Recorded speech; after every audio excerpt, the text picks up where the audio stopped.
Bonjour à tous, veuillez vous inscrire pour recevoir nos nouvelles quotidiennes.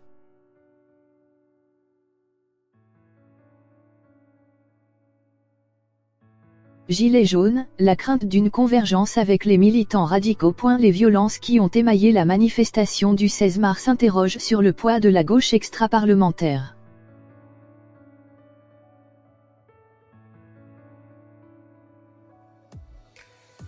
C'est la grande peur du gouvernement, une convergence voire une entente entre des « gilets jaunes » et des membres de la gauche extra-parlementaire, celle qui adopte la stratégie du Black Bloc.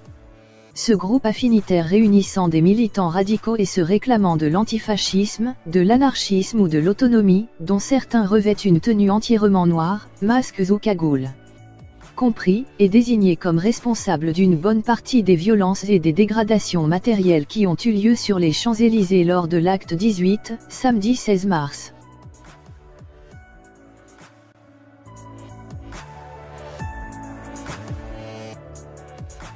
Le ministre de l'Intérieur, Christophe Castaner, a d'ailleurs fustigé mardi au Sénat l'immense complaisance des manifestants envers les groupes radicaux.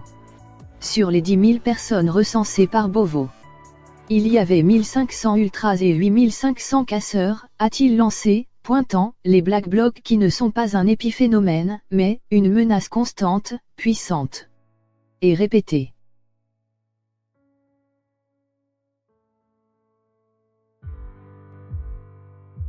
Depuis le début du mouvement, ces groupes radicaux sont présents lors des manifestations parisiennes du samedi. Au départ, ils avaient attendu, observé, les premières mobilisations, craignant une trop forte présence de l'extrême droite.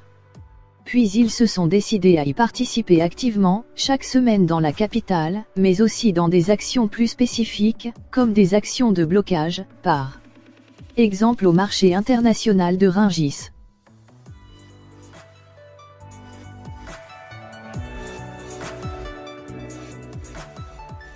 Par définition, cette mouvance politique n'est pas structurée de manière pyramidale ou hiérarchique, chaque groupe a sa propre autonomie, décide de ses modes d'action et de la stratégie à adopter.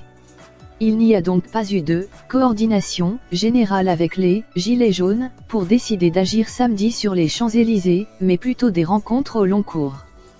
Des situations propices pour passer à l'acte, notamment en raison de ce qu'il appelle la répression policière.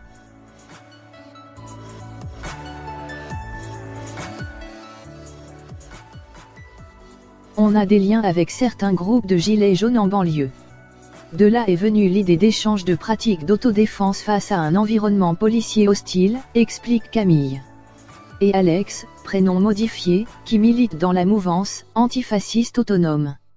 En clair, ces échanges servent à définir quel matériel apporter en manifestation, masques ou lunettes de natation, coupe-vent noir, casque, masque à gaz, mais aussi marteau brise-vitre, par exemple. Comment fabriquer une banderole renforcée, notamment des manches de pioche, qui maintiennent la bannière et peuvent servir en cas d'affrontement avec la police.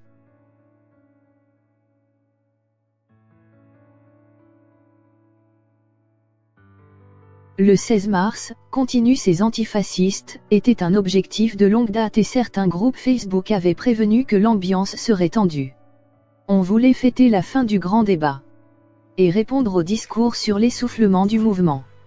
Ça a marché, le préfet a sauté, et le grand débat a été mis en échec. Il n'y a pas la même volonté pour l'acte 19, jure Camille. Alex continue.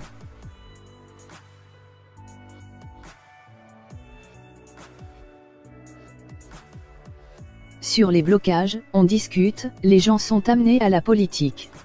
Ils sont favorables à ces actions.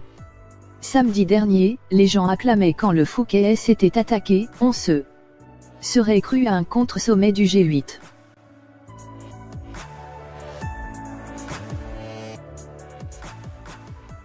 Selon leur récit, ils ont dû même intervenir pour calmer certaines ardeurs de manifestants un peu trop exaltés.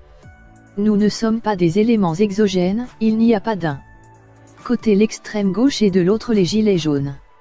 On vient aux assemblées générales, sur les blocages, on parle politique avec eux, tient à préciser Camille. La question hégémonique du mouvement Et aujourd'hui sur le social, c'est normal qu'il y ait un rapprochement avec des militants qui se préoccupent de cette question.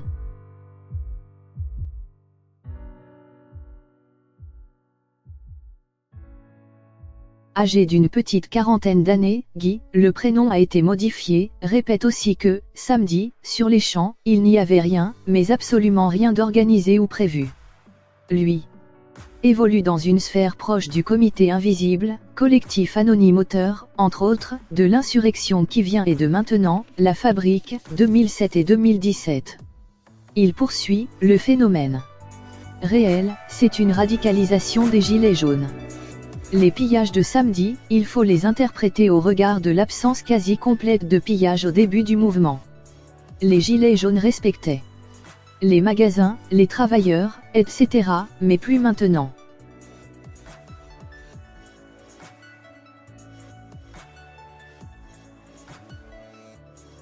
Un cap aurait donc été franchi.